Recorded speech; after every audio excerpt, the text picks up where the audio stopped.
Hello, everybody, and welcome back to more BTS America's action here. We are in the first match of our semifinals. It's Team Archon against E.Wolves, and we're getting ready to hop into game number 2. Game number 1, my goodness, it was a long one, nearly over 80 minutes long to get the finish. Archon persistent with their game plan, were able to pull it on through, and now it's on E.Wolves to kind of make a bounce-back play here or be at risk of being eliminated from BTS America's backcast. Bringing you the cast is going to be myself, KotLGuy, and I'm going to be God, this is going to be a hard one. I'm back again with Blaze now. Blaze, it's been a long day for me, as you can tell already here, and coming off of an 80-minute game, I'm going to have to shake this one off a bit, but here we go, man. We'll have to see what E.Wolves are going to be doing to shake that first game off, because it's hard to take those losses in general, but an 80-minute loss, that's got to hurt. Definitely, but I'm quite the opposite right now. I am on some Dota adrenaline. That was just so much fun to see, the dynamic between all these heroes coming into play. The fact that Archon essentially picked a lone druid first pick, and E.Wolves threw every pick they could think of to try to counteract it, and still it prevailed. Still Jay was able to do what he needed to do in the late game. Still the shot calls from Fluff, it was just too good. It was just too good. And now we see the draft flipping on its head. They ban out the lone druid because they know that it's definitely worth the first pick and something that should be respected. They still ban out the Smash Beastmaster because that is definitely his most comfortable hero. And while we see some meta bans from E.Wolves, it's actually going to be the Mirana to be the first pick here. That's interesting. I wouldn't have suspected, really, to be frank, any team at all to commit for a first pick Mirana. Maybe Archon with the way they've been loving it recently, but for E.Wolves to pass on a lot of other great options out there and commit for the Mirana. I mean, I guess one of the other big options that comes into thought right now would be like either a first committed Venge or, let's say, a Faceless Void. But going for the Mirana here, I mean, I suppose it doesn't give a lot of information. It doesn't have to necessarily be the roaming support, but I don't know. Is this more for E.Wolves to take that away from Archon Blaze? Like, why would you want to make that first pick commitment? Am I missing something?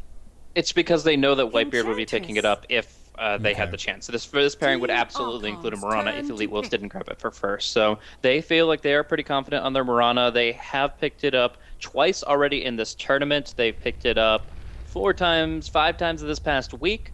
And they have the OD to pair with it this time, I think, is probably what they're going to look to do. So, actually, OD is not great against Enchantress, unfortunately, but still that option, of course. And it's something that they've done 3 out of the last 5 times. So they definitely like to, and they definitely prioritize it. I think OD was banned those other 2 times. So I think that E.Wolves will open with Mirana, OD, even against the Enchantress. They feel pretty comfortable with that opener. And like I said, it's just about the fact that Whitebeard would absolutely be playing Mirana again if it was not picked up. It's not worth a ban, but since they have a good one, they might as well pick it themselves. We'll have to see what Whitebeard's typical third option would be, because after his kick of Mirana, the only other hero I know he's been feeding quite a bit was, being able to grab up the Earth Spirit, let's say. So we'll have to see what other options going to be in store for him. But that means Archon are able to secure the precious, more American scene favorite, the off-lane Enchantress, I'd imagine. Though the last time this came up, and I made that small footnote last time, and I'll say it again, Archon do have that flexibility, could always fall back on a fluff support Enchantress if the draft does kind of unfold in an unusual way, let's say. But their second grab here, another just unusual early commitment, but it's going to be the puck. So it's definitely not an off-lane puck. It's definitely, we know where this puck's going, but they seem to be favoring the amount of control that the puck will provide, maybe the silence, or maybe they have a unique game plan in motion, but another where they're going to be passing on opportunities, and E.Wolves will be picking up the Bat Rider, and this comes after now a ban on the Oracle. Vengeful Spirit is still out there. Yeah. No, it's not. It is absolutely the next ban from E.Wolves. There's no way they leave it on the table with all these other factors taken into consideration. Venge not only breaks Lasso, but is able to help allies disengage from getting hit by a Sacred Arrow, and break Stream Coil offensively. It's the perfect pick. It's one that there's no way that E.Wolves would let through. So they are definitely banning it after the Oracle here. And Archon, I mean, they had a pretty tough call to make. They pick up the puck, which is a good confidence pick against the Mirana. If you're able to just keep your orb up, you should be able to orb phase jaunt or do whatever you need to do to reposition against arrows.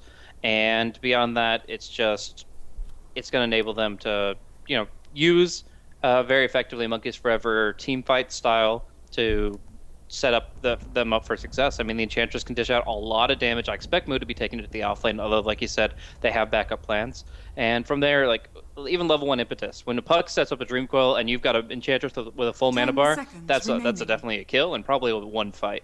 I feel like Archon have just so many ways to punish targets that are kind of locked in position, and I think Archon are already pretty confident about this, as even though they're not going to be able to get the lasso breakers. Yeah, we'll have to see. They could get their own interpretation of it. I mean, I wouldn't put it past Fluff to put on his mad scientist hat and pull out like a Shadow Demon for old time's sake or something and be able to get the setup there. But we'll have to see what indeed it is. So this comes now after it looks like a hit towards Van. If they're looking to bank into some secure late game in the form of an AM, that it will be banned out now. Elite Wolves, we wager this must surely be the Vengeful Spirit ban coming out. They're thinking about it, dude. Otherwise, Archon would definitely be grabbing that one up. They do have the first pick as a follow-up, and they're going to be banning out the Morphling here. Are you serious? For every reason you put out there, I certainly agree with. I would be very, very surprised for Archon not to take the opportunity to just snag up that Vengeful Spirit for themselves. Well, at least they banned out a hero that syncs up well with Vengeful Spirit and the Morphling. Obviously, the Vengeance Aura helps him out when he's running on so much hard agility and just good in the laning phase together. But I don't know, man. This is it feels like Elite Wolves, they know it and they just want to try to play around it. They want to play in spite of it, and maybe that can succeed with the right composition. But I don't know. It seems like it's definitely the hero that brings the most to the table in this position. And I mean, Archon. Nope, they'll go. I was about to say, if they don't pick it, they definitely have something else planned, and they really wanted to use this Puck for something special. Like, obviously, the Puck Ancient Apparition is a good classic composition, but no, nothing beats the Venge here. It's just too damn good. Yeah, I really don't know what you can do unless they're thinking about getting something like a Silencer, let's say, to kind of stop the Venge from being able to get anything done. I guess it would provide some control for the Puck, who does like to cast a lot, but... yeah, really, outside of that, you're going to be in a bit of trouble here, and this Batrider is going to have to put most of his focus on this Vengeful Spirit than anyone else. But I mean, Archon could even build on this even further, so we'll have to see. I mean, what's to stop them? Are they one to run like a Drow? Could this be a potential Drow Ranger? Dual Lady auras here. Puck benefits a lot from it. Enchantress, my God.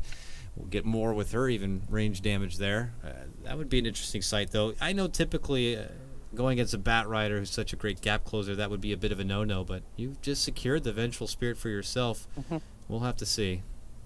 Yeah, that's actually a really interesting idea. They haven't run that much Drow. In fact, in the past 8 months, they've only run it twice. But I think the Vengeful Spirit would enable that kind of strategy if they wanted to go for that. It's a little all in on the push. Like, I always look at a Drow lineup, like, if you're not taking at least all the outer towers by like the first 25-30 minutes of the game, then you're either not playing it right or you're not succeeding in your intentions. So I feel like that the heavy push and intensity there, the high tempo, could obviously bring a lot to the table.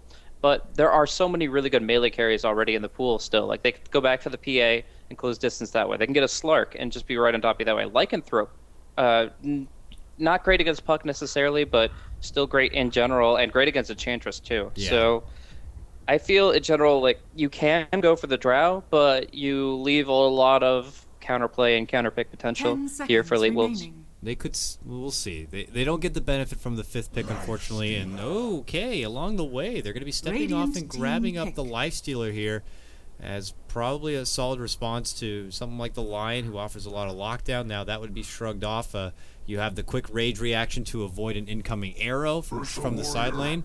But already Elite Wolves pulling out not one but 2 different measures now on being able to handle something like the Enchantress and now be able to man fight potentially against the Lifestealer. They got the Lion for the hefty burst to kind of work its way, past Enchantress's pesky, untouchable. But now they also get the Ursa here, which is typically a great core counter to the Enchantress. So a couple of manly picks coming out here, Blaze. So I like it a lot. It's definitely showing that we're going to be in for a doozy of a fight already. Yeah, I think the Ursa is one of the stronger counter picks to the Lifesteal. The Fury Swipes versus a low armor hero. It just makes it really effective for the bear to control their matchup early on. He's going to be able to jump him and just do tons of physical damage, and he's also good against the Enchantress. One overpower is actually pretty bad against Enchantress, but if you prime it and you cast the overpower maybe 10 seconds before you go on, and you're able to get out the 2 volleys of overpower that will bring her down. So overall, I think that this was just a really strong pick, really smart, really effective. And while the Lifestealer still has his merits, I do think he's kind of outmatched here. And I'm curious if they'll actually run him as the safe lane carry for Jo, where they could still do, like, there's a couple other teams. I know EG, for example, has done it with the off-lane Lifestealer, and they could do the supported Enchantress, and that could work fine. I don't think you run like a 4-position jungle Lifestealer, though I have heard of teams doing that. We'll see. More than likely, yeah, that solo safe lane support, I would imagine here, but yeah, as you were alluding to, they do have the option to kind of change things up if necessary. And they, I don't know if you said it already, but they do have the convenience of the classic vehicle in your puck, so the Lifestealer does have the mobility factor they're going for him a bit, if he does find the potential for a team fight setup. But now this will kind of give us an idea of what is in store for us with Archon's 5th pick. We have to see if it is still going to be the off-lane grab, and they are going to be doing a change-up with the Enchantress, or keeping the Lifestealer to an off-lane situation, let's say, or if this is just going to be the secondary support. And that's going to be a Phantom Lancer coming out, so it is going to be the support Enchantress, right? I mean, that would mean Lifestealer off-lane. Either way, the Lifestealer is not taking farm priority, and I think that is the right call from Archon. No matter how they end up laning it, if they want to put Lifestealer in the offlane, if they want to put Enchantress in the offlane. I actually like Lifestealer offlane because he has the ability to rage the arrow, so he's probably less vulnerable than anybody else. So I would say, yeah, fluff and stuff, jungling the Enchantress, Moo, taking the offlane Lifestealer, and kind of just letting it go from there. But yeah, overall, I think just Ursa, the fact is they don't have a really good way of dealing with the Ursa Enraged, and when he's enraged, he can just devastate this Lifestealer. It would have been a big mistake to have them go carry versus carry. So now it looks like E.Wolves will pull out the Queen of Pain here, and they'll have that kind of matchup, the Queen of Pain versus Puck mid lane. Throwback to a classic Fistful of Tangos matchup. And that will assure the position of the offlane Batrider there. So now that we see our 5-man spread here, Blaze, I want to pose the question: for which team is it more important to be able to get off to a solid start? Now that we see that it is going to be fluff on the Enchantress, is it being able to get a lot done with her, or is it on E.Wolves here to get those early peaking moments of the Ursa and securing like that first big Roche? That's a tough question. Right now, like between the two drafts, like when you look at just the hard clashes, Archon, there's a lot of ways the fights could start. There's a lot of ways they can find that opening, whether it's bursting down a hero with a blink puck, if Monkeys Forever gets momentum, it's the Dream Coil swap I was talking about with that stun opener, maybe Enchantress gets a good flank off, and in the early game engagements, that's king, because Satyrs and Hellbears do so much work. But I would have to say that they're still more dependent on getting momentum and getting farm, because if the Puck gets like a Blink Dagger and then gets to go into Dagon or E.Wolves even early on, he's going to be he'll have to go E.Wolves, because the Queen of Pain will go Orchid, the Puck will get E.Wolves, and it's a lot easier to get Orchid before the Puck has both Blink and E.Wolves. So in that matchup, the Queen of Pain compared to the Puck are kind of more farm dependent. When you talk about the Phantom Lancer compared to the Ursa just is able to do so much more earlier in terms of kill potential, in terms of taking objectives like Roshan, and Archon don't really have the best Roche team. I mean, they can obviously go for Waves of Terror in the pit, they can do swaps and stuff, they have the Blink Infest like you were talking about, but end of the day, I feel like E.Wolves are able to execute their team fight and their strategies as early as level 6, with or without items. Items are great, give mobility to Ursa, give him something to attack faster, but when it comes down to it, Archon are the ones who need to make things happen in order to get their momentum. We'll see if they're going to be able to get that kind of opportunity to make those things happen, or if something like a pesky roaming Mirana could kind of put a thorn in the side of Archon in the early laning stage and kind of send a chain reaction of trouble for them. We are going to be leading things off with a bit of a pause because players are AFK. They just leave when the draft happens and come back at their leisure, unfortunately. But we can take this moment to kind of reflect on where we currently stand in BTS Americas. I'll throw up the bracket right now for you. And as you can see, we are currently working into the semifinals. This is the last series for today, which is, of course, Archon versus E.Wolves. Earlier today, we did witness the matchup of Power of Friendship go toe-to-toe with Infamous, where Power of Friendship did manage to come out on top 2-0. Now they're going to be awaiting their opponent against Digital Chaos in the other semifinal matchup. I believe that match is going to be scheduled to happen on the 8th. So tomorrow, as it stands right now, is going to have no games, no action, and the 8th will possibly be the conclusion of BTS Americas. I'll try my best to keep everyone posted with the schedule on my own Twitter. But as we go, we are coming down to the wire, and this is when the teams are looking to secure a chunk of money. With a win from this series, you have secured your spot into the top 2, and we'll have gotten, either $5,000 or $3,500. You know, it's a good amount of money.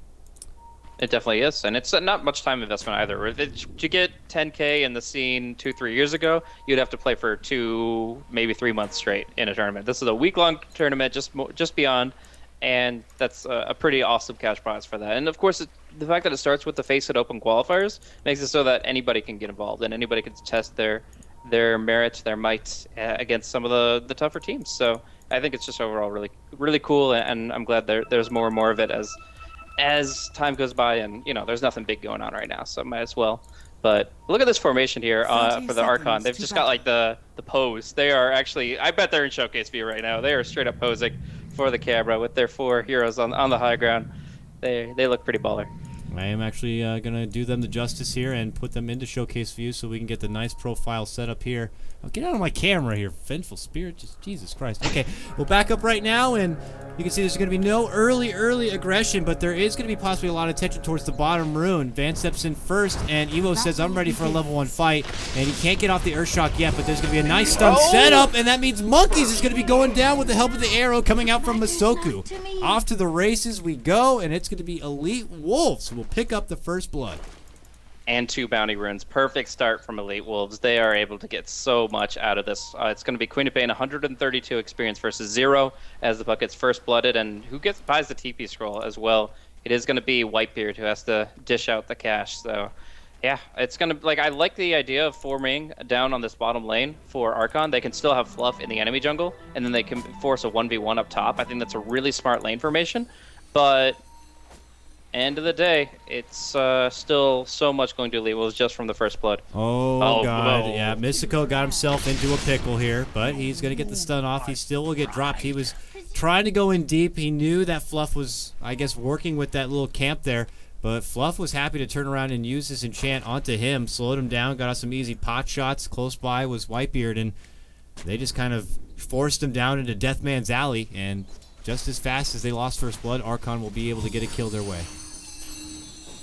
Alrighty, so at this point in time, we're going to have to keep tabs on Ewo and Jayo's early game farm. The first item for each of those heroes can make big changes to who actually gets to come to fights while the other farms, and of course how they fare in direct clashes. So I think it's going to be really on Archon supports to get very involved, and of course that comes down to creep spawns. First spawn for Fluff, unfortunately, is a Wild Wing, and that Wild Wing is going to get eaten up by Mirana. And Mirana is like the new age Crystal Maiden. She's the one who's able to do just get that extra potential with the instant arrow, instant kill on a creep, and just shuts down really the summoners, the neutral possessors of the Chen and the Inch. Yeah, poor Bird. Fluff stepping in, being like, you want to work for us? Sends him uphill, right into an arrow, and his life is over. And Fluff is looking to get revenge for his fallen comrade here. Looking to isolate Masoku here. Masoku does have level 2, so he can... leap to the low ground, but Fluff will deny it and take the ward down. Fun little support battles happening out right here. This but is mid bad. lane, Monkeys. Ooh, caught from behind. Set up with a nice stun from Mystico here, and Van is going to be able to get the finish with the screen. Alright, Moo doesn't go for Magic Stick, goes for Boots. He actually turns with Rage and the Open Wounds. That's going to be enough to kill off Smash on the Bat Rider. Smash is like, yeah, I've got 5 stick Napalm stacks. That means something against a Lifestealer, right, guys? And then dead. We'll see a Centaur picked up by Fluff, and just as quickly smacked down. It just comes down to, it's just giving Mirana farm. Mirana is so good against Enchantress in this situation. And she will continue to just kind of stalk her here, and they're just going to be like evil sisters. Now this time Masoku could be the one in trouble. Whitebeard going to catch her out now with a magic missile, and she's going to try to run, but slowed up with the enchant. The right clicks come out, and she'll be one to pay the price. Fluff finally gets revenge for all the fallen summons lost to her hand, and they'll take back over this bottom lane quite a bit. This forces E.Wolves into a pretty damn defensive posture right now near the tower, and Jo can begin to go to work. But top lane is where they're going to make their move. They're looking to get a hold of Smash. This could be back-to-back takedowns for him.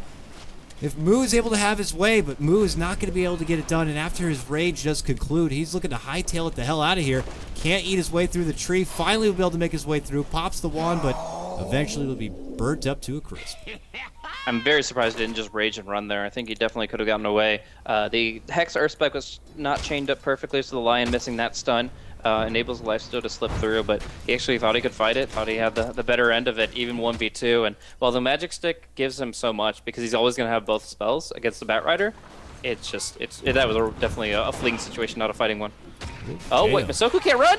No, he committed They didn't punish it as hard as they could have. The burst is kind of the higher priority target with the 2 Furious Swipes.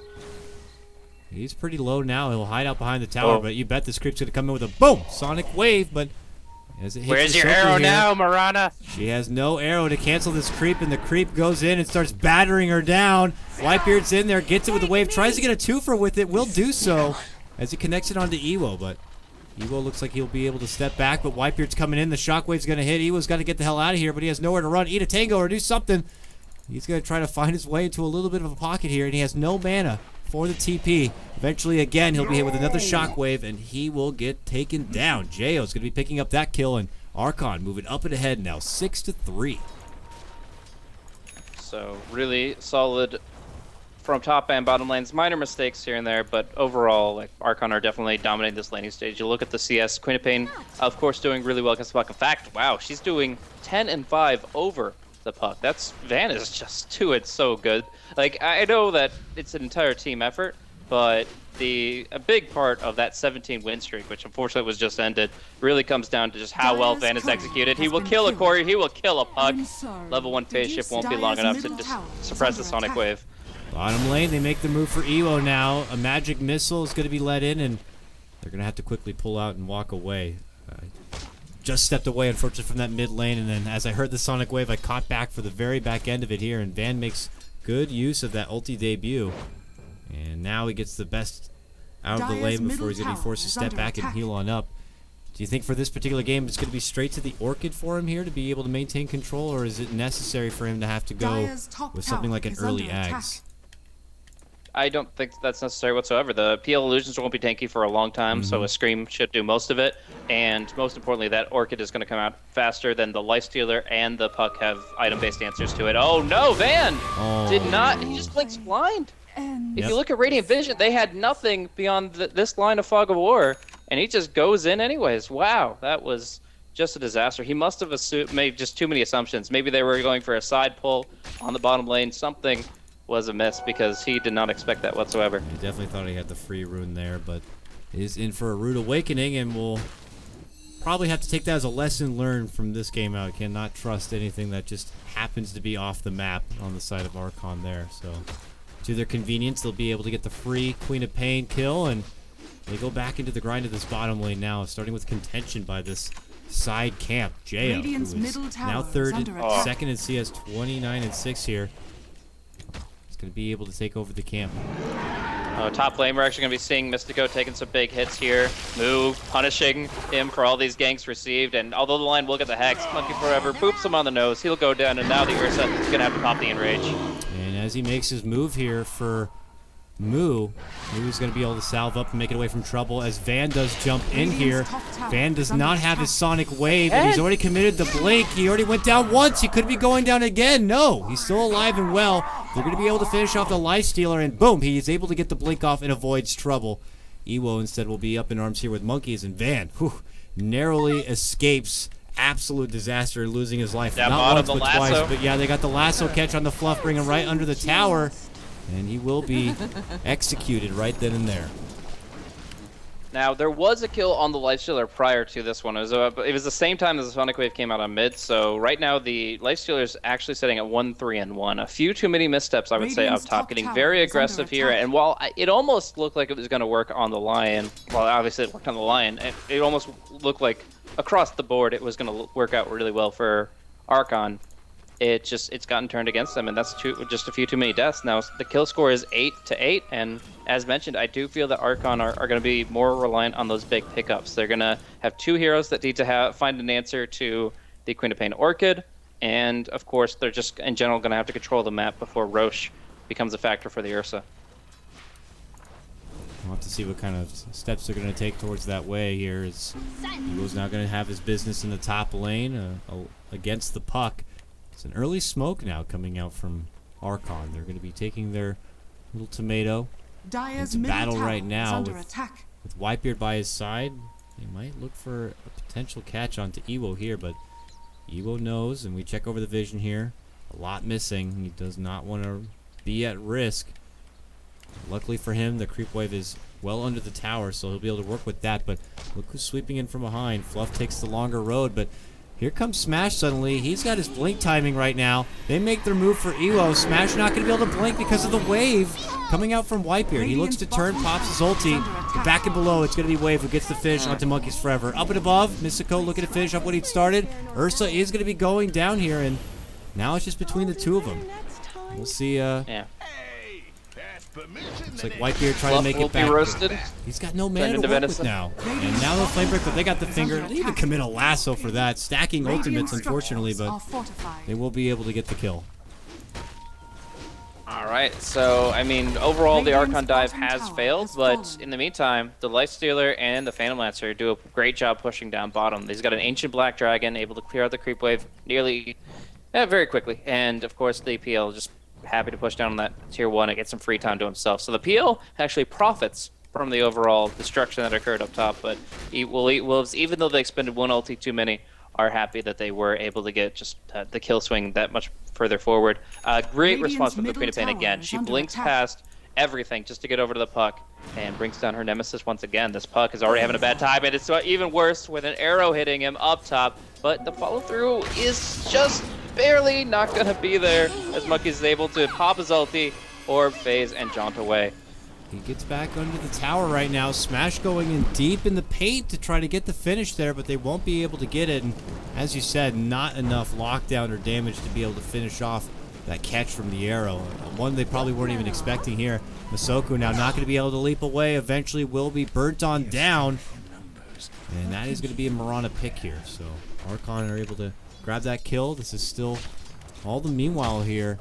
Bottom lane, the Ursa farming up. Still trying to get into his Roche potential right now. It looks like he at least has the Morbid Mass, so that's definitely an option. But now with this push coming down to the top lane here, it could be all go time right now for Archon.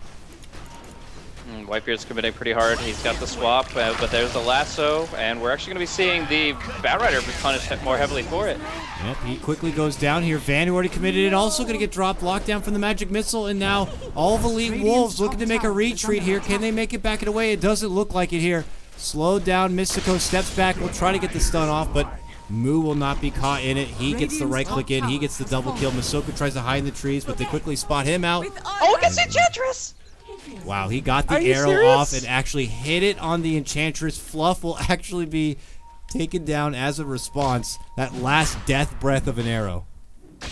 Wow, what a disaster. It looked like it was just swift, but oh, just eyes on the prize. He's able to connect on his target. In the meantime, Ursa's the one to claim his trophy. He's able to go in just Morbid Mask only, smoke it up, and of course grab the Roche. So that's the timing you'd expect, but the Archon are busy trying to make things happen, and you can't babysit the Roshan pit 24/7. So he steps back. The situation's going to be diffused a bit, but it's still Archon looking to press in and take tier 1s if possible here. He's found his way into another dragon, and will be dancing around with the Ursa quite a bit, but it looks like the plan for Elite Wolves is to fully step back, smoke up, and find a new opportunity here. And it might all happen straight up in the Archon side. They anticipate that with them missing off the map, maybe they can catch PL farming in the woods, but it will be Van to cross pass with Whitebeard first. So he'll get off the Scream and the Shadow Strike, and while the arrow will be a swing and a miss, it's going to be Whitebeard who's still going to be taken down. He tried his best to see if a neutral would deny him, but that's not going to be the case, and Elite Wolves will get this game back even 14-14.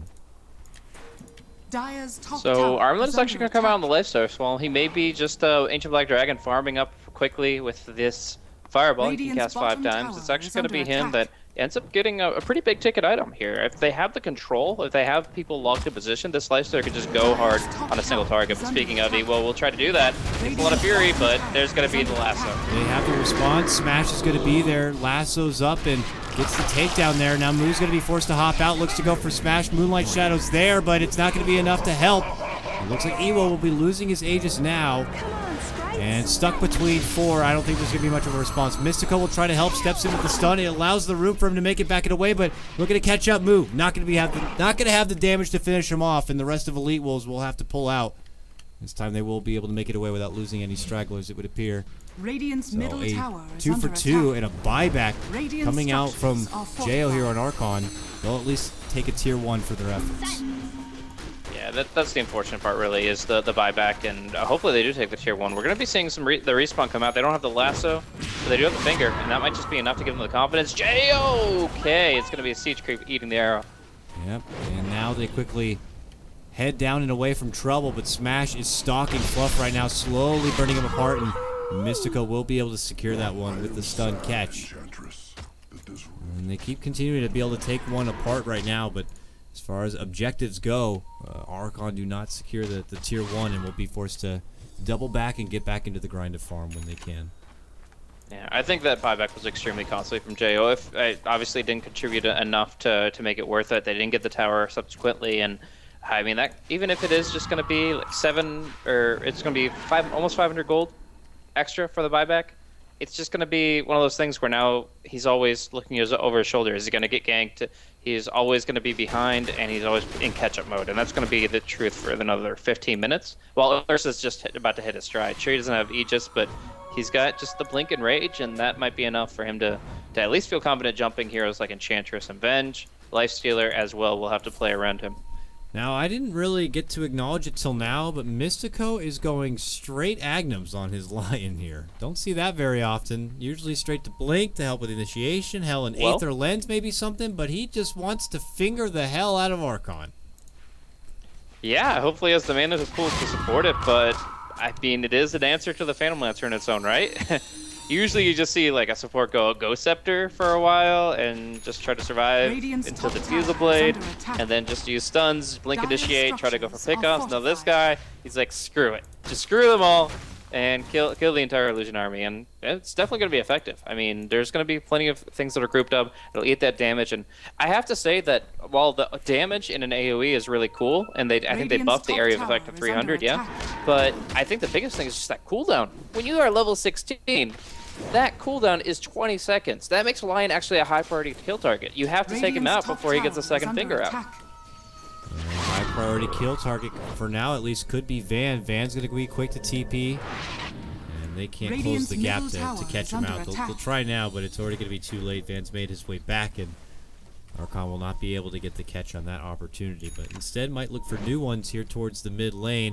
While that happens, Jo is spotted out a wild bear in the woods here, and will be forced to hit him up. They saw no with the TP. slip, but they saw he has no TP, yeah, so they will be forced to pull out the Moonlight Shadow to try to save him. Coil's been committed. Now he's going to be dropping out the ulti. Turns back, looking to fight. Big Sonic Wave does come out from Van, and it forces him back. With the helpful burst coming out from Mystico and that finger, they will be able to take down Monkeys Forever and his puck. And Elite Wolves will get the turnaround. Yeah, honestly, Elite Wolves are just outplaying so many of Archon's heroes and players in these types of engagements, especially the Queen of Pain versus Puck. Like, I actually wish we had the expanded scoreboard so that at the end of the game we can see how many times specifically Queen of Pain killed a Puck. He doesn't even have to go Orchid. He guarantee kills them, this guy. He's got his number. Every time he uses his cooldowns in one capacity, Van is able to follow through and beat him on the other end. So, really impressive play from Van. And like I've been saying, like of the 17 win streak, this guy has been a major player in all of them. Like, he's just one of those players that you have to watch out for, even in what most would consider an underdeveloped scene. Underdeveloped scene who, you know, in most of these kind of tournaments has a bit of a disadvantage when you have to put that little bit of lag into play too. You know, typically a lot of these South American teams are going to be connecting into the, you know, U.S. servers, and they come along with a 1 here to we 200 go. ping, but mid lane after they take the tier 1, Smash has to take flight, but they're going to be committing the swap here, and that means he's going to be able to easily blink away. So now without having to worry about the swap, whoa!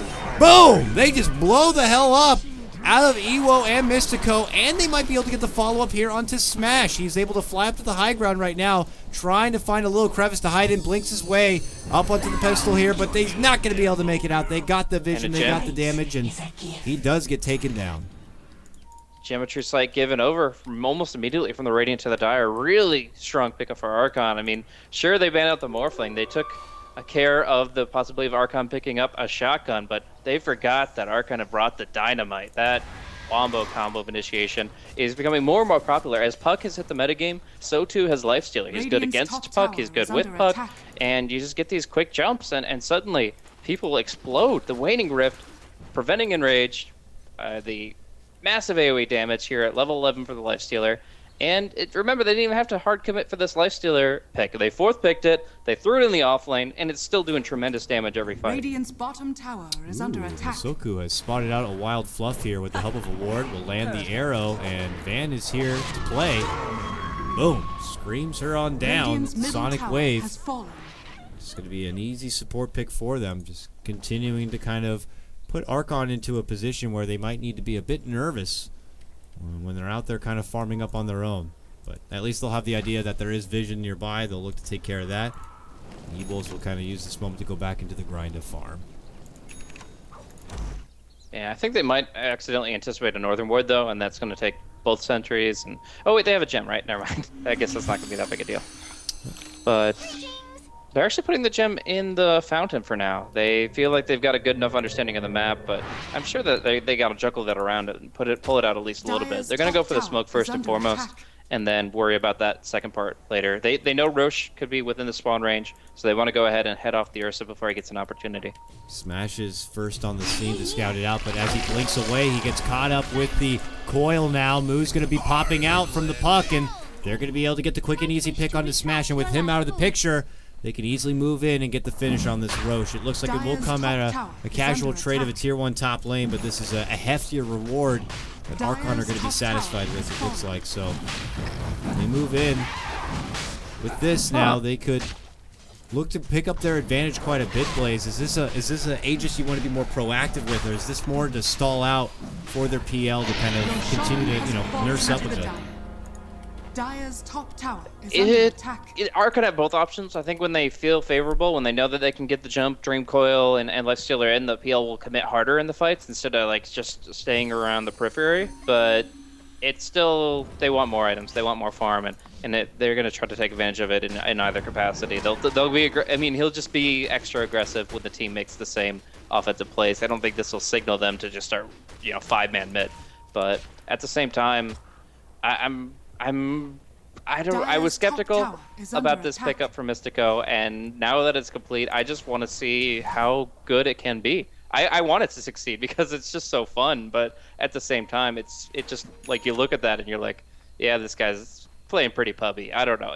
It's great against the PL. It will absolutely decimate the PL, but they already kind of had the Sonic Wave for those illusions, so if more than anything else, it gives Van the ability to use the Sonic Wave on other heroes, and then, of course, the Lion cooldown reduction, like I was talking about. Even at level 11, it doesn't change the cooldown at all level 11. Never mind.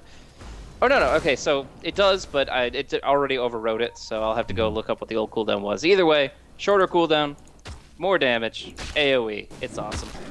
Yeah, you never know. It could be just like they see the PL, he blasts them all down, and it's just perfect for Smash to get the one isolated target. And then that's when the Sonic Wave comes in, the finishing blow, of course, on that PL, but we'll have to see. They have plenty now to kind of burst down the hefty army that Archon could be bringing in. Archon, though, on the move with the smoke here, and Ewo's nearby, and there's going to be Monkeys just easily, casually walks on in, pops off the rift, and drops off Moo, and that means they're going to get the kill. Smash moves in, he tries for a lasso, but it's quickly swapped. Nice Sonic Wave on the backside with a follow-up Scream's going to get the finish on the Monkeys forever, but the damage might have just been done. Whitebeard, oh, he's not going to be able to make it away, does get dropped there in the end, and now they look for Moo. A turnaround comes out, here comes, he has not even committed the finger yet, doesn't feel necessary at this moment, and Archon are going to be forced to disengage. ends up turning into a 3 for 2 for Elite Wolves here. Even after that bit of a clunky jump in from Smash, they still end up getting a bit of the better. Yeah, still, it definitely looked at first to just be like a quick and easy pick off. Killing off the Ursa that early and then Smash not really being able to facilitate, but it's just how good Van's doing. The fact is, the Aghanim Sonic Wave is still enough to kill off most of the health pool of Archon, and they don't have a mech to recover. They don't have a quick way to boost their HP back up. And it takes a long time to take its real effect, and it's just really, really hard to survive in this game when Elite Wolves just do so much work. Van has been top of the damage charts, top of the net worth charts, is 10, 2, and 6. This Queen of Pain is just running this game over. Van continues to show why he is much more comfortable being in this kind of position. I mean, he's been playing a lot of mid lane recently. I don't know if it's been his new home for the team or they're just showing off their flexibility, but it seems like he's really kind of stood out as the all-star for this team when, for a lot of the time he's been in the shadow of the Meat Pastor and Smash. But they're showing that they really have a well-rounded squad right now, and they're taking it to Archon here, but they got to be careful. Archon have Moo Bomb ready to go here in Puck, but there is also a Smash already taking flight. Now his Firefly's going to be over, so E.Wolves will have to pull back. And it looks like there's going to be no jump here from either side. So they'll pull back away and then get back into the farm, it would look like. Having Van kind of work out through on his Queen of Pain. And now they smoke. And they're going to look to catch out Archon. Oh, and Van, ooh, they see him here. They're moving in. Smash makes his jump. Oh, swing and miss. Monkey's going to be able to make it up. Now he shifts out. He still has Moo there. They're going to pop off the coil. Now Moo shows up. They're going to get off the big Sonic Wave. Mystico gets the finger too, and it does annihilating damage right there. But Archon quick to make the retreat. Masuko going to be committing and gets off the Starfall, which will definitely get down the Aegis here. Jo comes back with his second life, and they're going to be satisfied with that and quickly make their way out. That burst damage, Finger of Death hitting 3 heroes with a Sonic Wave hitting all the same, like that just evaporates health pools. I'm just taking the Aegis easy, and of course just they can win any fight if they started off like that. It's so hard for Archon to clop up now. It's so fearsome.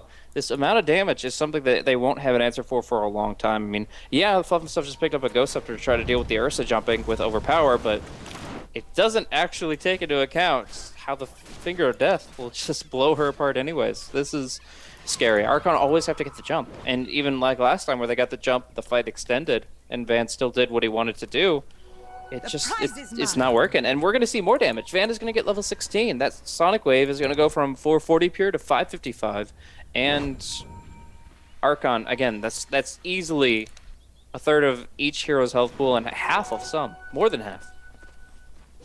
Well, for now, though, they look to kind of put themselves on the offensive here as they advance down this bottom lane. They look to pelt about this tier 2 while E.Wolves go to work on the other 2 lanes, trying to keep them pushed back. We'll see what kind of fight they're looking to take. And, it's no surprise. Those big bursty ultimates are going to be frequently off cooldown. Oh, a swing and a miss, unfortunately, from Monkeys jumping in with the coil. Double Yules. He will be able to dodge out the stun. And he quickly orbs his way back towards his team. But that's a coil down. Sonic Wave is not going to be the most effective, but they get the swap back after the finger catch with the lasso of Smash. Ends up being Van who's going to be isolated out and taken apart real fast, and now Smash eats a couple of impetuses, quickly goes down. They had the buyback onto Van to make the most out of this as he jumps in with the screen. Ewo up in arms with Jo, going to be forced back. Jo changes targets, looks to go for Van. Van will have to blink out from the trouble. Mystico goes back in, and they're going to be able to get a hold of Jo with that lockdown, but here comes Moo. Moves in, and will be able to finish off little Mystico. Can he make it away from the rest of the trouble, though? It doesn't look like it. Van's going to be able to jump in, slow him with the poison, and the 3 of them will be able to slash him down. 3 go down from the side of Archon. This is Elite Wolves trying to get a lot back now. It cost them the Van buyback for this, Blaze. Do you think that was enough of a response, being able to get Jo down there at the end? I mean, just no. Frankly, like the fact that Queen of Pain went down at all is just a massive win right there from Archon, and then the buyback from there. Sure, he's not relying on getting a new item anytime soon, so like I'm not really even factoring in the 750 gold loss from the Queen of Pain, but just how much Archon got from that. The Puck dies and still gets 550. The Enchantress gets 700 gold. Obviously going in towards a big ticket item like Aghanim Scepter. It's just, at this point, Archon are starting to get the goal income they need to start out carrying. Like this Queen of Pain, she's amazing, but she's not a late game carry. She's like a mid game carry that turns into a semi carry. She's doing tons of damage now, and while she can do some good right clicks and hexes and or maybe refresher action later on, right now she's just all about that burst. And while it does work in most fights, when it fails to crush Archon and when she gets killed, she's giving so much back the other way. And it's going to be a quick movement for Archon to kind of get to that point when they'll be able to withstand that heavy magical burst of E.Wolves and be able to go into a round 2 or 3 and be the better player here. And whoa, not good for Smash. Slippery jump right there. Smash will be punished. He tried to make a valiant jump for Monkeys, but he was quick to react. Okay, that's the same gem. I was about to say, if there was another gem purchased and immediately... No, it was! Where's the other... Oh, that Whitebeard picks up this one. I actually have no idea where that other gem went, but they just recently purchased one, so... I don't even know.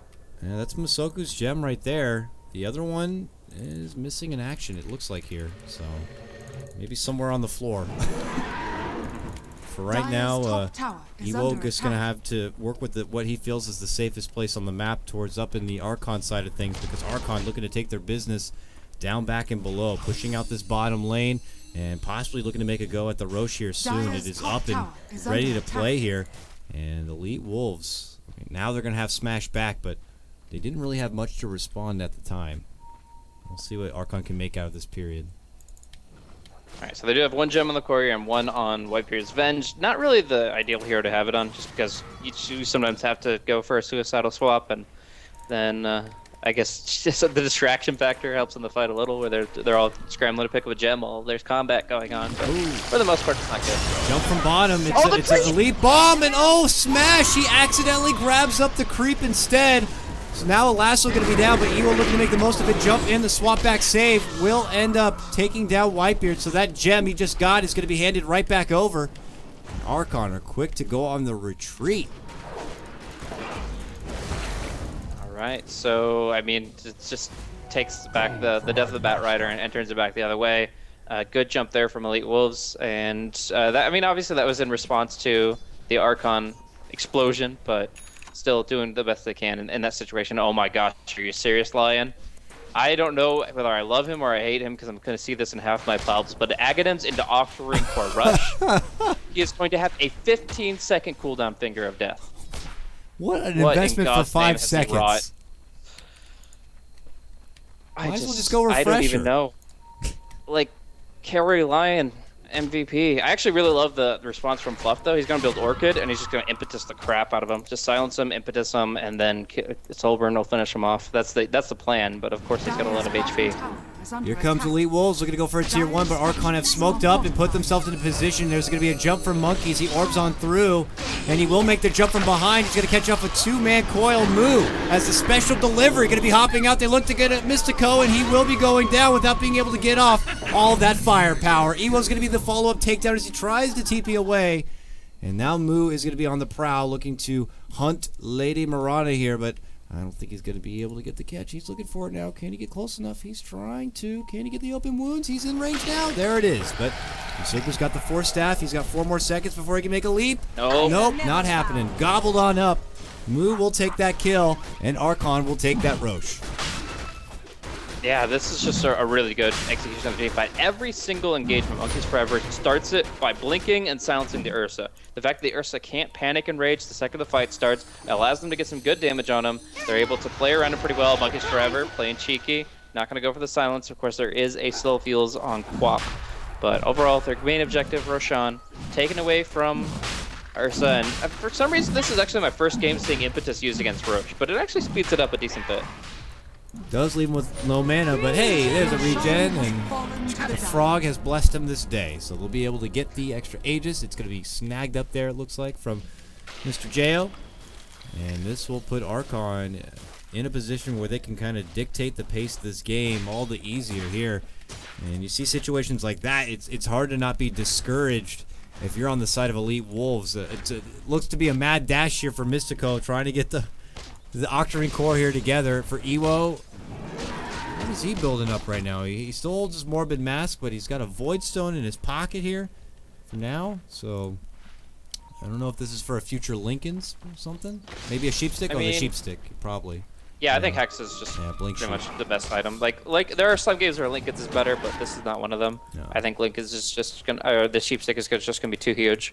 If he can actually get that on the Lifestealer early, kill him off, and anybody that he jumps on, it's just gonna be really good. This is what I've been waiting for, though. Ever since I saw that point booster, I've been waiting for Monkus to finish this, and he seemed to have a better run than his early games, so he does boost up his GPM and get it ahead of schedule, but this Aghanims is going to be so sweet when they're able to use the swap offensively. Now, again, they are up against the Batrider.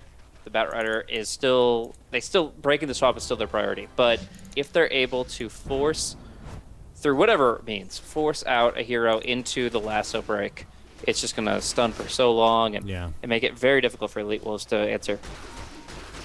Let's see if they can kind of put that play in motion here before us, as they're going to be able to kind of creep their way now past the river, still holding the Aegis. They have the potential to at least clear out those remaining outer towers from the side of Elite Wolves. But Elite Wolves will have to continue to at least take their own approach by farming out the other lanes in the jungle in the meantime until they're forced to be back and put themselves in a defensive position. But as the game goes on, and we already had acknowledged the late game potential from Elite Wolves, which is not that much. You know, Queen of Pain is not going to be there for the long haul. I mean, Ursa should have, typically been able to already reach his peak in a game, but maybe with the extra lockdown, we see Queen able to finish her Sheep Stick. If E.Wolves able to get his, they might be able to get the jump on Archon and kind of turn the game around. But outside of that, it's going to be very, very difficult. All right, so we got the Lifestealer locked and loaded. It looks like they actually want to go high ground with this. You wouldn't really worry about the tier 2 and be walking up to the tier 2 if you weren't really willing to just jump on to the high ground as quickly as possible. So E.Wolves Smash sticking around for a little bit, but eventually they're going to be the ones to TP back. They played, and there's going to be the TP cancel. E.Wolves actually going to be able to TP, but Smash is locked in place, so they will be able to bash him down. And they will also look for the Mirana, who has already forced, leaped, and TP'd, but still a great jump there.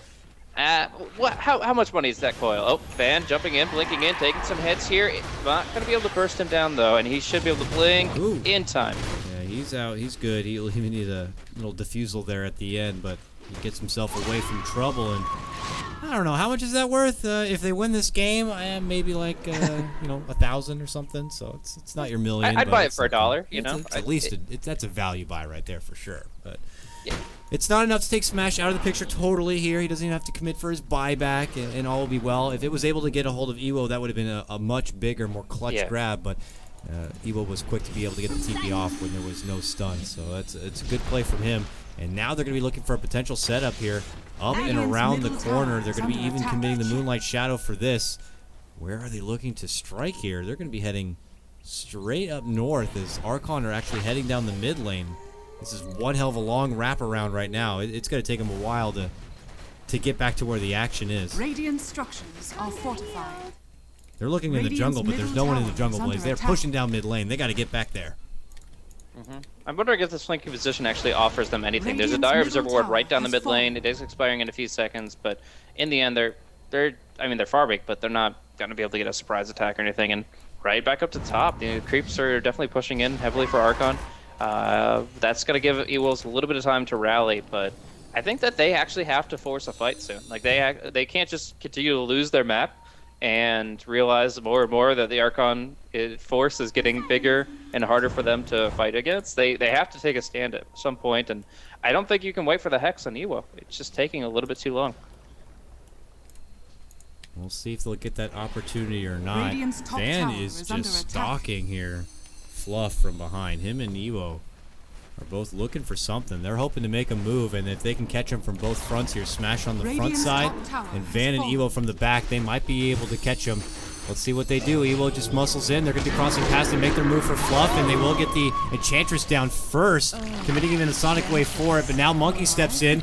Moo's going to be popping out now. A swap back for Ewo here, and he looks to make a hasty retreat, but it looks like it's not going to be too far and out. Meanwhile, Smash will get the grab on the Monkeys. Monkeys going to get pulled back, Flame Break, and they will be able to burst him down. It's a 2-for-1 advantage for E.Wolves right now, but they're quick to kind of step back to the base. Have they used up all their ammunition here? They're trying to make it out.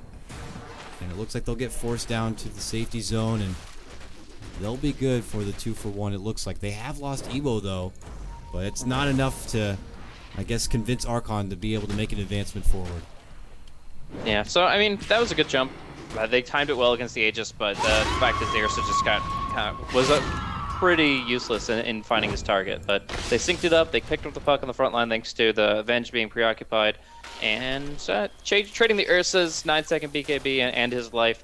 I don't think they're too happy about it. They didn't even get the cheese out of it, but at least they're trying for the fights. That's what I'm looking for. Ooh, they saw Moo farming with that ward, and they tried to stalk him. They even were committing in the Moonlight Shadow for it, but he went off the other direction, and they're not going to be able to get him.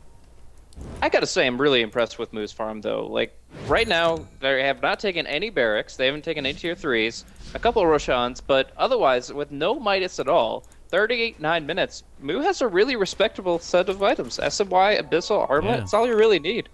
Didn't even get a Talon, right? He didn't Talon up in the early game. Yeah, he's been able to find the farm. His kill participation has been pretty great, though. 7-5-14. Yeah. He's always in the action. He's always participating, and a lot of that credit also has to go to Monkeys being that kind of vehicle for him. And now they continue to kind of peep around the area. It looks like a potential wait for the Roche is in order here for Archon. It's just kind of Archon's thing. I always notice that my longest games are Archon kind of games. Not saying that long games are bad, but how many times have I seen Archon involved in those like 90-minute games where Darkseers are blowing up? Twice already for sure. And then before just goes to show they're very confident in their decision making. They definitely know that they've got some good late game focus, and they're putting it to the test time and time again. But at this point, Elite Wolves, I mean, I feel like they're in a tough spot. I mean, when's the last time we saw a 5-second arrow or a really good Sacred Arrow come out from Ahsoka? I mean, that without a mechanism, that's half his hero.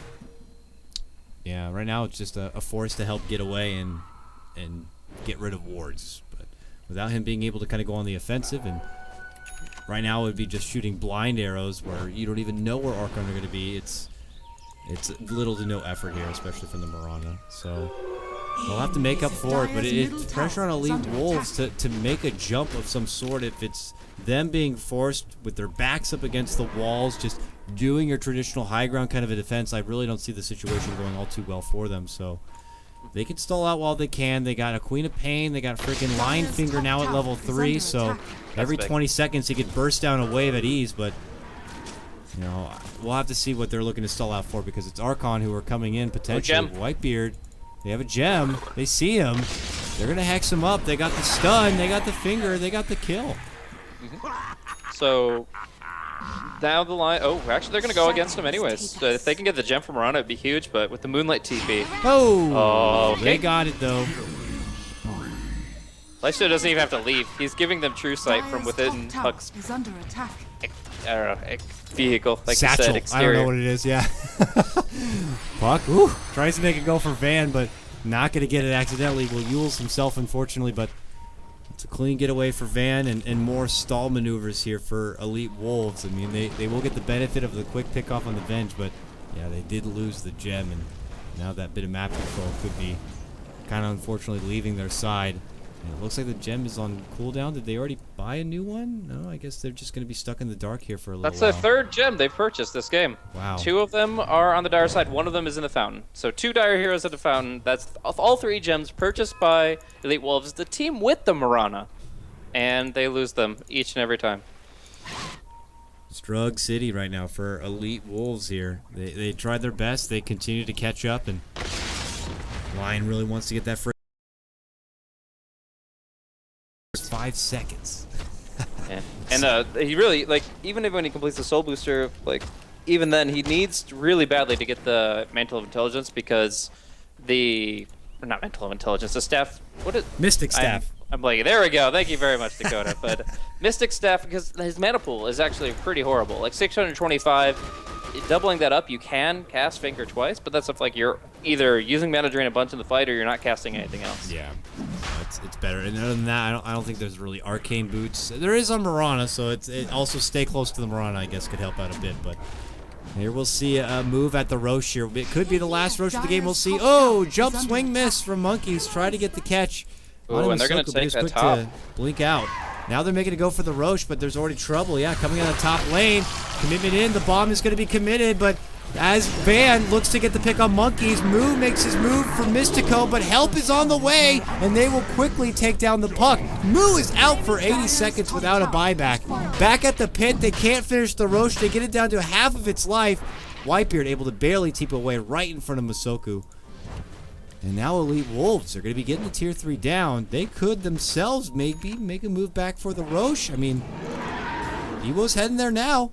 Yeah, they're running for it. They're going as fast as they can. They're going to get the arrow. They have both the overpower active, and they're going to enrage it very quickly. Early enrage is unfortunate, but yeah, that's actually could cost them. They can't do it anymore. They're going to back out, but that still was a really bad situation for Archon. Missing the coil and getting kind of stranded at the pit. It went back in?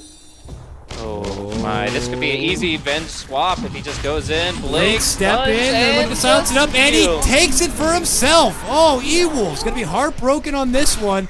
Monkeys was able to get in there and get the grab. Now it looks like he will. Oh, he eats the cheese. He's making the most out of this, and he will live on, still holding the Aegis. He makes it away. That fairy little frickin' he's getting it and he gets out. Oh, E.Wolves needed that Aegis in hopes of making that first step towards a bit of a comeback. Yeah, at this point, like, I mean, yes, they get the last hit, it's a snatch, but it's still what Archon were looking to get out of that. They just the cheese, they sacrifice the Venge, they wait out the Lifestealer timer. Because, like I said, that was actually really disastrous, having gone in with the puck, getting blown up by the Lion, and then the Abyssal, from Lifestealer was trying to prevent the Lion from getting the finger out. And then he uses it immediately after the spell is cast. It's a worthless Abyssal, and they lose too much. And then Smash prevents the Lion from dying too by lassoing the Lifestealer. Speaking of, he uses those same spells, and now Smash goes in. Oh, alright. Well, even though they committed so much, they'll still get smashed down. Ewo looking to slash up who he can, but he is just swarmed. Oh my god, look at those buybacks! They don't have anything! They have none. They have none. This is the last hurrah for Elite Wolves. They're going to be able to burst down the Aegis, but they got to get the hell back because they're the only hope for Elite Wolves to hold now. What did they commit for? They already had committed, it looks like the Sheepstick being bought out and for Smash. Yeah, he's only 100 gold short, but it's just that much that's going to make it the difference. I can't believe it. They go in and they're like, okay, well, they wasted Abyssal, let's go ahead and do a quick little thing, but there's a Vengeful Spirit there. You gave it to her in phase 2. So, yes, Whitebeard is going to swap that, even if they didn't get the Lucky Bash on the Batrider, but they did, so Smash dies as well. They have taken 2 heroes, there are no buybacks, there are no answers, except for a finger, doing a lot of damage with the Sonic Wave on top. But they will lose Mystico there in the end. Van is able to step in, he gets that finish onto Jayo, but it could cost him his own life. Coiled down, he uses up, but he is out. No buyback now for Van. Mystico has to commit his. Steps in, and right as he tries to make a go for the puck here, he does get the Yules off. Instead, he will commit the finger here for Moo. Smash follows him up, looking for the finish, pulls him right back into trouble. Fluff begins to dish out those javelins, and will be able to get the finish there onto Mystico. Smash does make it away with his life, barely back into the base, and Archon retreat the hell out of there. So, in the end, they do get the Phantom Lancer, thanks to all that burst damage focused on him. A lot of hate thrown his way, but having used the buyback on the Lion, having lost the Queen of Pain again, I feel like E.Wolves are kind of on limping legs right now. They have to make sure that their next fight, their next pickoff, their next anything happens extremely favorably for them because the thin ice is showing its cracks. They have one smoke on the Radiant Bank, and they're going to have to pick that up and make the most of it. We'll see if they can get the dream here. They need it to stay alive. Already Archon claiming that first game victory after a hard-fought 80-minute match. Already we're getting close to the 50-minute mark in this one. But Archon seem to be in much more of a commanding position at this point. But to the credit of Elite Wolves, as I look over the net worth graph, only 5K ahead. They have been able to kind of catch up with what farm has been out there, and they do have to make sure, though, they have buybacks when they make these kind of commitments. Archon are now going to be utilizing that gem and being able to kind of deward a bit. This is now hurting the sheep of E.Wolves back inside their base here. So we'll have to see what the smoke play is going to be, Blaze. They now grab it up onto Masoku, and they await the return of Van before they make their move. Yeah, Well, they've got it all up and ready. They've got the smoke. They need. I mean, they just can't afford any more mistakes. Anything else, and the game is absolutely lost for them. No matter what they accumulate, like the hexes picked up on both the Queen of Pain and the Ursa are enabling picks. If they get the picks, great. But if they don't, there's no path to victory for them, and they're just waiting for Archon to do the same against them. We're actually going to be seeing moving in through here the full 4-man, actually 5 with the Lightstealer arsenal of Archon. They're going to make the smoke first, while E.Wolves are failing to group. They're setting themselves off with the pickoffs, which at the very least will come on Masoka here. Now committing the leap, he is hustling up. Does he know trouble's coming? He's got a TP. They see him. They see him now, and it looks like they're going to make their jump and their quick kill, even committing the Abyssal for that one. Gem on the deck, and Evo is stuck without a TP. He can't even eat the cheese. He pops his BKB. He's just gone now. 80 seconds, no buyback. Oh, what a smoke move from Archon. It just absolutely surprises E.Wolves. And now that could be the beginning of the end. Without having an Ursa now to fight for nearly a minute, it's on Van to try to keep the pressure elsewhere. He's trying to do so now, but they're quick to try to get a hold of him. Looks like he'll be able to make it out from trouble, but eventually Archon will make their way to the side of the E.Wolves base. Now we're going to see some blinks out here. Monkeys really wants to pursue on this one. The BKB will pop from Van early, but as soon as that goes down, he has no fighting potential. He's just using it to run and hide. Now, luckily for E.Wolves, are they going to actually pursue? They're going to catch him in the coil, and that's a long-ass stun. It is. He might have been able to blink away, but they know he is there waiting under that disable, but he still gets the Yules off and still blinks away. Man, Van, very, very slippery here. Monkeys, though. Really wants them. Really he wants does, them, but Van says, you don't want to mess with this. He draws them in. It will allow Smash to get the lasso, but they quickly pop the bomb, and Whitebeard, of course, will be there with the counter maneuver, and Smash will die just as fast as he went in to help out his buddy Van.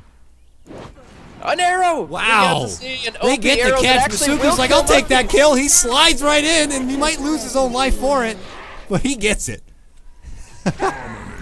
That is absolutely worth it. They have created so much time.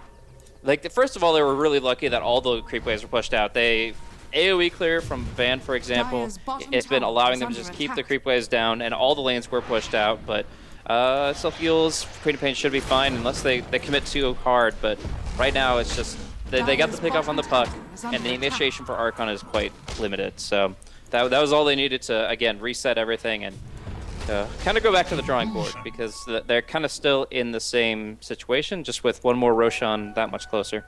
I can't believe we ended up being in the same situation. This all led in with an easy pick onto Evo, who was caught out on his own without a TP. He thought for sure they'd be able to move down this mid lane, but it's quickly E.Wolves looking for their own picks here. Top lane, Van makes his move for Moo, forces him into the rage, and Moo will have to hustle back towards the safety of his base, but E.Wolves certainly have done it. They hold out, and now we'll have to see what they're going to be able to make the most of this time, because you just still look at the 5-man spread from both, and you can't help but feel like Archon have the better of it. Though you look at the net worth now, as Lion continues to just blast down waves one by one, it's getting back to near square even here, Blaze.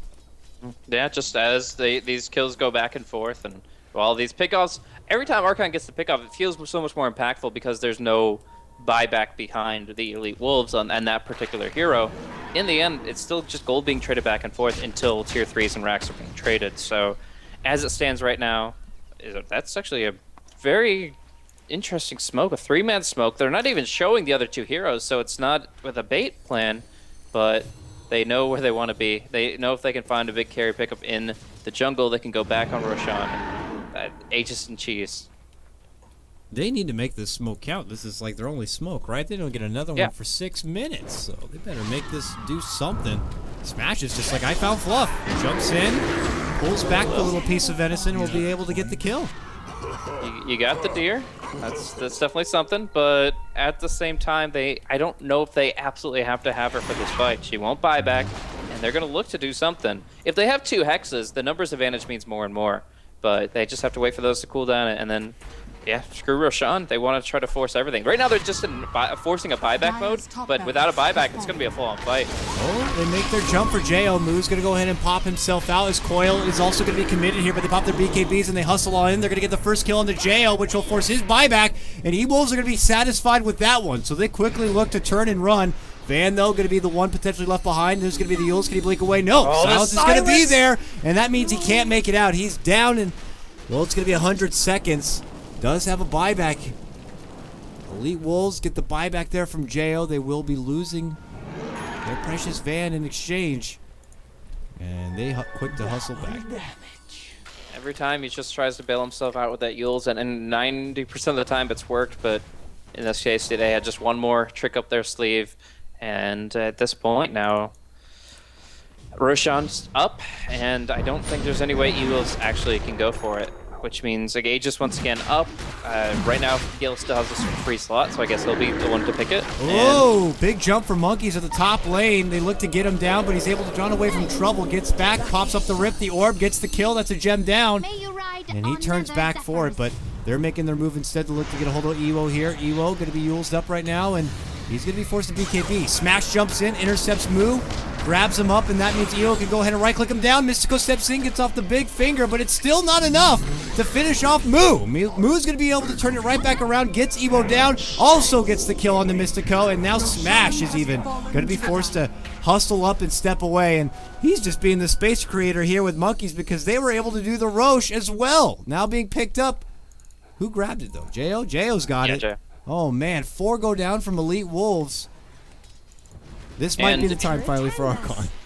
And at this point, Moo has turned into a bigger force than the Ursa as a lifestealer, which is just a matchup disadvantage, but it's because the fact that we do see the Ursa going for pick-off items. He says, okay, well, we have to end the game, we have to pick off a hero, but he's actually terrible in combat. He can't hold his own, and just one bash, done.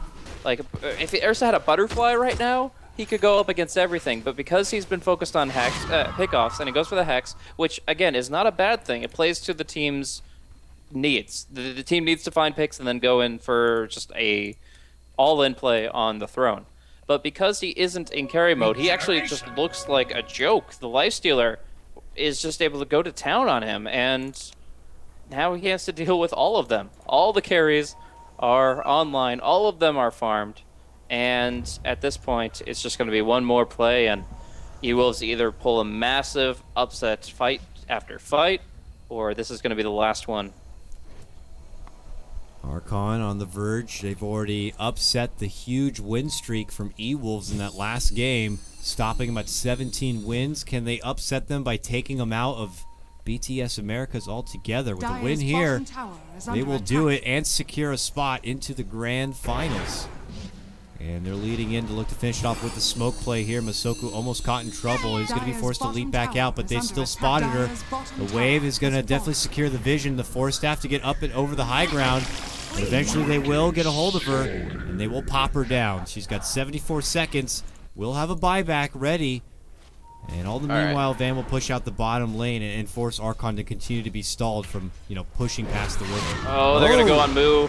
Can they do enough for Moo here? The Hex is great, but eventually he'll just step up, pop off the Rage. Even Whitebeard will be there to help him. And this is going to force Elite Wolves back. And, well, I don't think Elite Wolves are going to get much. Okay, Mystico, he's walking into the base here, hoping to get a big finger off. We'll end up using it on the Moo. That with the Sonic Wave will get that kill. And now they begin to go into work on the tier 3. All the meanwhile, top lane, Archon still kind of push out a bit. They will be forced to TP back now. And actually even pop the glyph.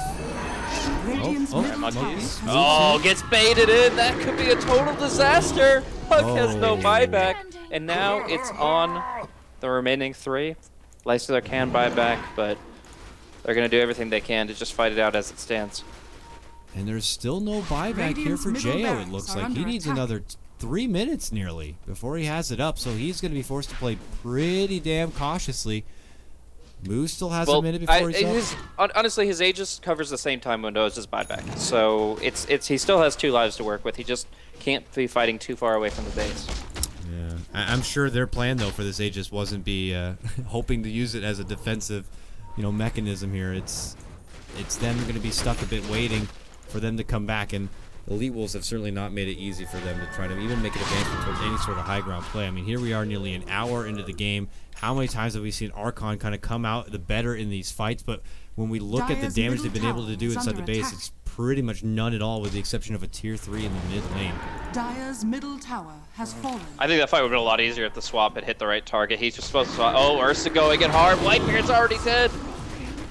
Whitebeard down. He also has no buyback, and Elite Wolves are now going to be able to do some work here inside the base. Dire's middle Jo tower going to be is hexed under up a bit. Dire's bottom tower has fallen. Still has the Aegis to work with.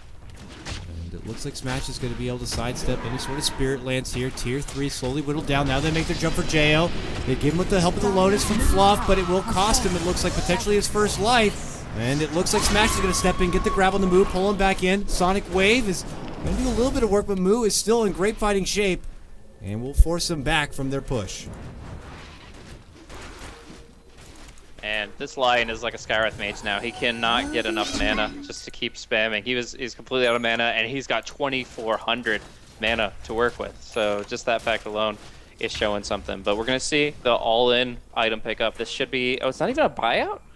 Okay, usually you'll see at this stage of the game a refresher that buys out. But in this case, he says, no, I'm in carry mode, but in a almost reserved capacity. He buys the refresher orb. He's got double Hex, double Sonic Wave, double BKB, but he still has his buyback as well.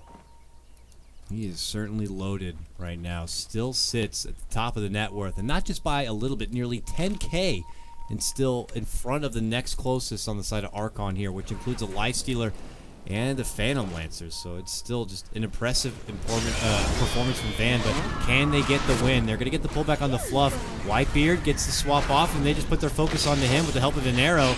They'll be able to burst him down. Now Monkeys moves in, drops out the bomb of Moo, but now Mystical makes his own jump, goes for the quick Hex, but he's quickly in trouble, and he's going to be taken out. 80 seconds. He does have a buyback. The follow-up is going to be Masoku. He also goes down. And the rest of Elite Wolves need to get the hell away. And at that point, it is just like they get the lasso, but the swap makes it an inconsequential kill, and Fluff just gets to keep doing what he wants to do. And now Archon moving in.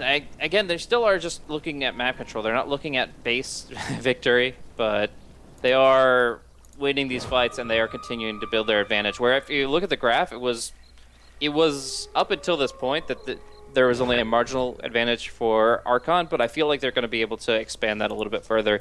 Like, we're going to be seeing the Queen of Pain get capped out. We're going to see heroes start hitting the level 25 ceiling. In fact, we have 4 of them already at level 25. And so what it comes down to is just who is stronger when they're maxed out. And I just don't feel like E.Wolves have that. But at bottom, Smash getting caught, gonna be going down. Does that buyback, and that's gonna be their ticket away up top. Gonna be the jump back from Van. Arcane Rune allows him to be very quick on his feet, and he's just gonna bank the refresher until it's back off cooldown. But now we're getting an approach here, what feels like the first time in a long time, Blaze. It's Archon actually doing some work inside the high ground here. Van continues to stay at that top lane a bit to see if maybe he can force some of Archon back in their own defense. And after Archon they catch Van. But it looks like, yep, they've been able to catch Van at the top lane and will quickly be able to take him down. Can they get back to bottom and do work? It looks like E.Wolves already made a jump in to look out and catch out Fluff, who's out his solo, pops his ghost, steps back out, gets fingered down. E.Wolves makes his move for Jo here, but now Jo gets the upper hand, and E.Wolves going to have to retreat back on the back of his BKB. Gets back inside his base, and it looks like they might have to force out a couple of buybacks in order to get this one last defense in. Buyback comes out. It's going to be on Archon's side. Fluff shows up after purchasing some boots of travel. Decent arrow. They don't have to worry about the swap for another 15 seconds, so they're just going to go ahead and use it now and try to go in hard on E.Wolves. He's got the cheese still, and he's going to have to use it, most likely, to just re-enter the next fight as hard as possible. He does get some fountain regen, gonna pop the glyph, and that's actually gonna be Puck wasting his initiation and having to fall back. This is awkward. He does avoid the arrow. Moo is going to go ahead and make the commitment to jump off right now, and Moo makes his move for EO. EO will eat that cheese. Finger does fly. Whitebeard gets a lot of the damage. EO looking to clean him up. Not going to be able to get it. Slowed down with the help of the defusal there. He's going to be forced to BKB, but still can't get the catch. On the inside of the base, though, Jo Isolates and makes his move for Van. Van is out. No buyback for him for about 2 minutes. He is not going to get involved. Mystico again dishing out the fingers when possible here. Still has plenty of mana to work with to do so, but now he has been spotted out, hexed, abyssal, and killed. Can they finish him off? Looks like so. With that, he is going to be out. No buyback. Racks are going to be down. And this could be the end of Elite Wolves here if they cannot continue to hold without their Lion and without their Van Queen of Pain. And it looks like Masoka will also be joining the sidelines here. Ewo soon to be going down next. And it looks like this could be the end here of Elite Wolves, Blaze, as they all begin to fall. An ultra kill for Moo. Team Archon might have just secured their spot in the BTS Americas Grand Finals. Impressive showing from Archon here. There was an unfortunate swap from Whitebeard when the arrow connected and he just kind of panicked on Jo unnecessarily. That's what cost Fluff his life when he got caught by the last with Bat Respawn. But in spite of that, they fight into it with just those 4 heroes and they still do incredible work. All 4 out of 5 buybacks have been forced from E.Wolves. 2 lanes of barracks have been destroyed. And this is just going to be their last ditch to try to hold it. But Archon are going to take this game. It's just a matter of time. Middle tower is under attack. And for the final stretch here, it's being able to take this top lane. Jay will begin going to work right now as Monkeys will make the deep dive in, pops out the coil here, and then pops out Moo. They get a hold of Smash, and with the help of the Abyssal, they'll be able to focus him down, and he will not be able to participate in the final hurrah here for Elite Wolves. And really, they will not have any say whatsoever, Blaze. It looks like the racks will quickly get dropped, and Megas will be unleashed. Elite Wolves, it looks like it's the beginning of the end here. Or it's actually the back end of the end, I guess. Yeah. It's taken some time, man. First 82 minutes, now 64, and then some. But we see it here. Archon are just... They know how to build towards the late game in every aspect of their draft. They can make the lanes work. They can make the early and mid game sufficient so that they can press forward towards that late game. And, I mean, obviously, Van's snowball. Like, that was something that seemed unparalleled at that stage in the game. Van was massive in net worth. He was massive in kills. He was doing so much more damage than anybody else at the time. But I can't help but feel like Mystico's buildup, while cute, while quite effective in a couple of situations, for the most part, just was worse than getting the blink early. Like, he went back for the blink before he finished the Octarine Core. He just went Ag's blink, and now Ghost Scepter. And I just get the blink out and make something more happen. I just feel like that's the mistake. But actually, inside the pit here, Jo is in a bit of an odd spot. Monkeys Forever gets arrowed heavily, and this is not going to be an easy fight. Oh, swap back from Whitebeard as he tries to save him out, and it looks like it might be enough. Mystico is going to be Ghost up now, locked down with the coil, and as Elite Wolves try to do their all-or-nothing play, this unfortunately will also be a rain on their parade. They will be going down. Their last-ditch effort will be put into a pile of smoke, and they will call it. It will be Archon who take the win and has secured the grand final position. Long effort from both teams, both showing some seriously nice Dota, but it will be Archon who get the final win. All right, well, that is going to be it. I'm really impressed with how the Lifestealer was able to build himself up. Like, offlane Lifestealer, it's like some people still, like, probably before watching this game, still regarded it as a joke when I talked about it in the draft. But the way that we got to see Moo build himself up to actually become a prime player in this game, not just being like an aura carrier where you just hop in a creep and you sit around with a Vlad's and an AC, but being really important with the Abyssal Blade in providing lockdown, and even at the very last fight, a Moonshard that made that fight look like a breeze. It's like, yeah, you can initiate on us, you can get a 5-second arrow on Puck, and yet we do so much damage because now we have 3 heroes that are dealing damage at a late game stage, and one of them that's bringing the control. And I just feel like Archon's draft, while unconventional, was able to just figure out everything that he needed to do to bring it here. 65 minutes through, they're able to 2-0, and I can't wait to see what they bring to the grand final, and more importantly, that Shanghai Major. Yeah, and whoever is going to be going up against them, I hope they're ready for some serious test of endurance in Dota play, because these guys like to take it down the road, and if you're not going to be mentally prepared, it's going to be definitely a long journey and a long series for you. But congratulations again, Archon. They get their spot into the grand final, and they'll be awaiting their opponent, which is going to be between the other semifinal match, Digital Chaos versus Power of Friendship. Now, there is going to be a day off here for BTS Americas. Tomorrow, the 7th, there will be no action for us, but we'll be back on the 8th to take that other semifinal match, DC versus Power of Friendship. And then on the following day, the 9th, it's going to be the best of 5 grand final. Should be a doozy. Looking forward to it here. We're going to go ahead and wrap things up. All of the VODs for any of the action you missed here in this series or the one before, you can catch over on the Beyond the Summit YouTube channel. We're going to be signing out now. This is KotLGuy for Beyond the Summit. Again, show some love to my co-caster Blaze. You can hit him up on his Twitter, @BlazeCasting, and hit him up on his new Twitch, @BlazeCasting as well. Is that right, Blaze? Yeah. I'm trying to figure out what I'm going to do with it. Maybe some XCOM, maybe some ranked matchmaking, team stuff. We'll see, but it can be fun. And of course, as always, Twitter for knowing where I'm going to be casting, as it's pretty much everywhere but that channel. It really is everywhere. You probably put in the most casting work than anyone else I know. So with that said, guys, enjoy the rest of your day. Enjoy the rest of the Dota. We will see you on the 8th at 3 p.m. Pacific for more BTS America's action.